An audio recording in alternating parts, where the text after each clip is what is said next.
Hello students. Income tax में हम deductions from gross total income में आज जिस सेक्शन को पढ़ने जा रहे हैं वो है गृह निर्माण परियोजना के लाभों के संबंध में कटौती। देखिए, आयकर अधिनियम की धारा 80 IBA के अंतर्गत यदि गृह निर्माण परियोजना के लाभों से किसी करदाता को कोई लाभ हुआ है, इन परियोजनाओं के निर्माण एवं विकास के व्यवसाय से यदि कोई लाभ हुआ है तो उसे इस धारा के अंतर्गत 80 IBA के अंतर्गत उसे कटौती स्वीकृत की जाती है। और कटौती लाभों की संपूर्ण राशि जो है वो करदाता को कटौती के रूप में स्वीकृत किया जाता है, बशर्ते उसे गृह निर्माण परियोजना की कुछ शर्तों को पूरा करना आवश्यक है। जैसे परियोजना का जो अनुमोदन है वो जो भी सक्षम अधिकारी है उसके द्वारा 1 जून 2016 के बाद परंतु 1 अप्रैल 2020 के पहले ही कर दिया गया हो। और जो परियोजना है वो अनुमोदन किए जाने की तिथि से 5 वर्षों के भीतर ही पूर्ण हो जानी चाहिए। इसी तरीके से गृह निर्माण परियोजना में शामिल दुकान एवं अन्य वाणिज्यिक संस्थान का जो कारपेट एरिया है, फर्श क्षेत्र है, वो कुल कारपेट एरिया का 3% से अधिक नहीं होना चाहिए। तो यहाँ मैंने आपको एक टेबल भी दी है जिसमें मैंने आपको बताया है कि यदि इस योजना का अनुमोदन 1 सितंबर 2019 के पहले होता है तो करदाता को जो कटौती मिलेगी वो चेन्नई, दिल्ली, कोलकाता और मुंबई शहर में यदि उसका ये परियोजना है तो उसे 1000 वर्ग मीटर से कम से ज़्यादा का जो भूखंड है उस पर 30 वर्ग मीटर से अधिक नहीं होना चाहिए और 90% से उसे कम जो कारपेट एरिया थे, 3 मैंने आपको इसमें वो बना के दिए हैं टेबल में कि जिस भूखंड पर योजना का स्थित है उसका क्षेत्रफल 1000 वर्ग मीटर से कम नहीं होना चाहिए। आवासीय योजना में रिहायशी इकाई का निर्मित क्षेत्र 30 वर्ग मीटर से अधिक नहीं होना चाहिए और स्वीकृत फर्श क्षेत्र जो कारपेट एरिया है उसका अनुपात जो है वो 90% से कम नहीं होना चाहिए। इसी तरीके से योजना अन्य किसी क्षेत्र में यदि स्थित है तो उसका जो एरिया है उसका क्षेत्रफल 2000 वर्ग मीटर से कम नहीं होना चाहिए। साथ ही साथ आवासीय योजना में रिहायशी इकाई का जो निर्मित क्षेत्र है वो 60 वर्ग मीटर से अधिक नहीं होना चाहिए और स्वीकृत फर्श क्षेत्र जो है उसका अनुपात जो है वो 80% से कम नहीं होना चाहिए। यदि इस योजना का अनुमोदन 1 सितंबर 2019 को या उसके बाद होता है तो क्या होगा, इसमें देखिए आप योजना जो है उसके अकॉर्डिंग अगर हम चलते हैं तो मेट्रोपॉलिटन शहरी क्षेत्र में बेंगलोर, चेन्नई, दिल्ली, NCR,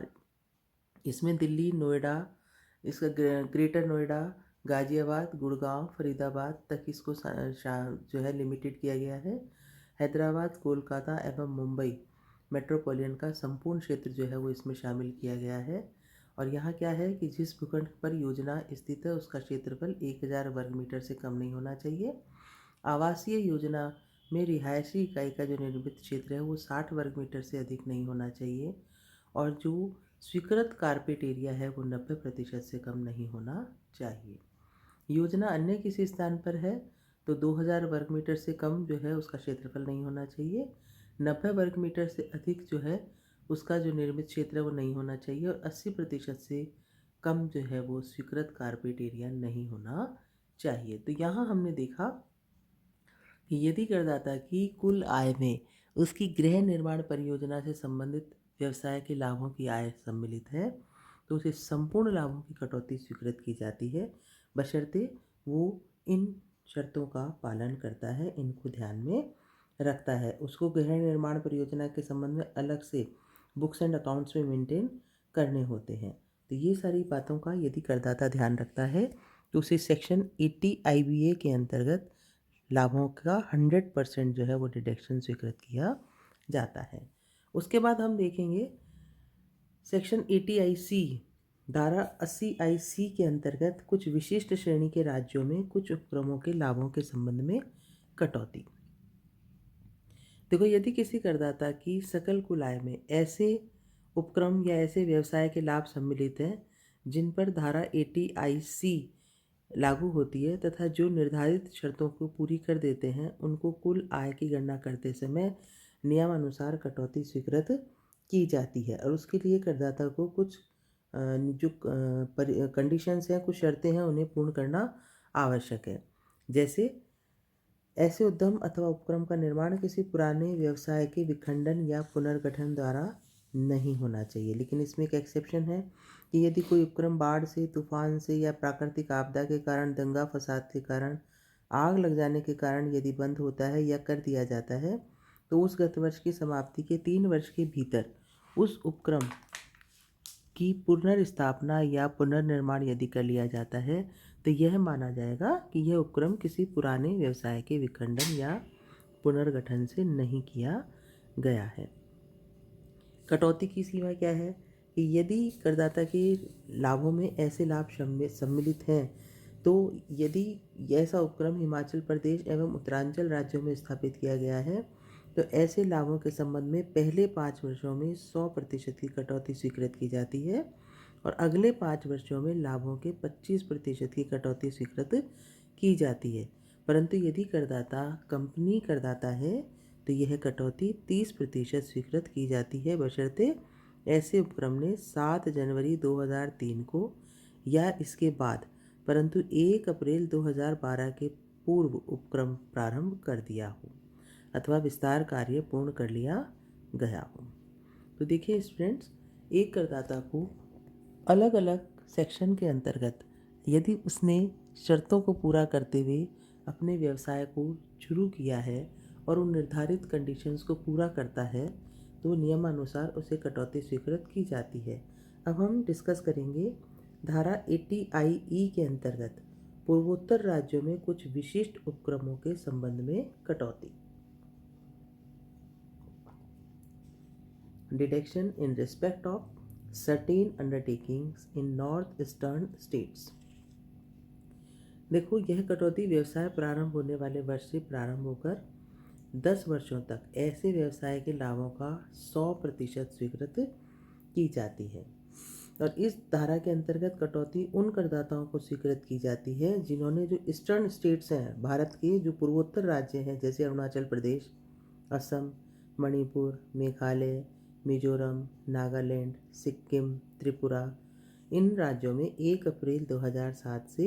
31 मार्च 2017 तक की अवधि में निर्धारित व्यवसाय प्रारंभ कर दिया हो। और जो मैंने आपको बताया कि जब व्यवसाय प्रारंभ होगा उसके प्रारंभ से 10 वर्षों तक उसे लाभों का 100% कटौती स्वीकृत की जाती है, बशर्ते ऐसा व्यवसाय किसी मौजूद व्यवसाय के विखंडन या पुनर्गठन द्वारा नहीं होना चाहिए, प्राकृतिक आपदा के कारण हुआ है या ऐसी परिस्थितियों के कारण हुआ है जो करदाता के हाथ में नहीं है, उसके कंट्रोल में नहीं है, तो इसे ये माना जाएगा कि यह पुराने व्यवसाय या पुराने उपक्रम को ही कंटिन्यू किया गया है। अब हम यहाँ देखेंगे अगली कटौती सेक्शन 80JJ के अंतर्गत जैव श्रेणीकरणीय अवशिष्ट बायोडिग्रेडेबल वेस्ट के संग्रहण एवं प्रसंस्करण के व्यवसाय के लाभ यदि करदाता को हो रहे हैं तो ऐसे लाभों के जो 100% जो कटौती है वो करदाता को लगातार 5 वर्षों तक स्वीकृत की जाएगी। मान लीजिए करदाता की सकल कुल आय में पावर जनरेट करने के या जैव उर्वरक, जीवनाशक, जीवमार या अन्य जैव कर्मक, बायोगैस या उत्पादन करने, ईंधन के लिए गोली अथवा ईंट बनाने अथवा कार्बनिक खाद तैयार करने के लिए यदि बायोडिग्रेडेबल वेस्ट के संग्रहण एवं प्रसंस्करण के व्यवसाय के लाभ शामिल है तो करदाता की कुल आय की गणना करते समय ऐसे व्यवसाय के संपूर्ण लाभ के बराबर राशि कटौती जो है उसको जो 5 वर्षों तक स्वीकृत की जाती है। अब हम डिस्कस करेंगे आयकर अधिनियम की धारा 80JJA के अंतर्गत नए कर्मचारियों की नियुक्ति के संबंध में कटौती। देखिए, यदि करदाता जिसका धारा 44AB के अंतर्गत अंकेक्षण करवाना आवश्यक है कि सकल कुल आय में व्यवसाय में अर्जित किए गए ऐसे लाभ सम्मिलित हैं तथा जो ऐसे व्यवसाय में गत वर्ष में नए कर्मचारियों की नियुक्ति करता है तो उसे गत वर्ष में व्यवसाय के दौरान व्यय की गई अतिरिक्त कर्मचारी लागत के 30% के बराबर राशि की कटौती 3 कर निर्धारण वर्षों तक स्वीकृत की जाती है। समझ रहे हैं आप? ये ऐसे इसमें कौन से करदाता शामिल हैं? जिन्हें अपने व्यवसाय में जो बुक्स एंड अकाउंट वो मेंटेन करते हैं उनका सेक्शन 44A(b) के तहत अंकेक्षण करवाना अनिवार्य है। तो उनकी सकल कुल आय में यदि नए कर्मचारियों की नियुक्ति से व्यय बढ़ता है तो अतिरिक्त लागत की 30% के बराबर कटौती 3 कर निर्धारण वर्षों तक स्वीकृत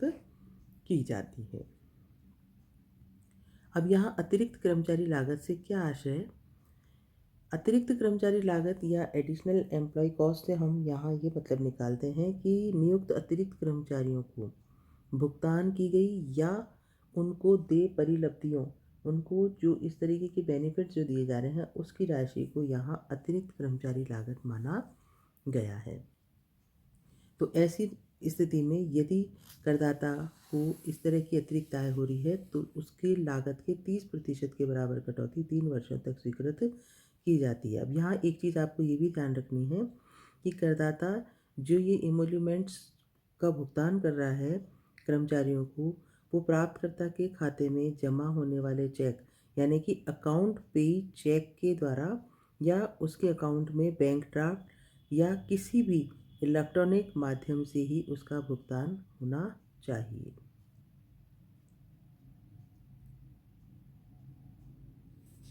यदि उसने ऐसा नहीं किया है तो उसे ये कटौती स्वीकृत नहीं की जाएगी। ठीक है। अब यहाँ परिलब्धियों या इमोल्यूमेंट से क्या तात्पर्य है? इससे तात्पर्य यह है कि किसी कर्मचारी को उसके नियोजन या उसकी नौकरी के बदले में दी गई या दे किसी भी धनराशि, चाहे उसे किसी भी नाम से पुकारा जाए, उसे इसमें शामिल किया जाता है। सिर्फ इसमें क्या क्या शामिल नहीं किया जाता? पेंशन निधि या भविष्य निधि या अन्य निधि जो प्रचलित विधान के अंतर्गत कर्मचारी के हित के लिए बनाई गई है, उसमें यदि नियोक्ता ने अनुदान दिया है तो उसे नहीं माना जाएगा। इसी तरीके से यदि ग्रेच्युटी उसे दी गई है या एनकैशमेंट दिया गया है या पेंशन के बदले में उसको एक्यूमुलेटेड पेंशन दी गई है तो ऐसी चीज़ों को हम अतिरिक्त लागत का भाग नहीं मानेंगे। अगला डिडक्शन जो हम डिस्कस करने जा रहे हैं वो है आयकर अधिनियम की धारा 80QQ(b) के अंतर्गत पुस्तकों के लेखकों की रॉयल्टी की आय के संबंध में कटौती, deduction in respect of royalty income of authors of certain books.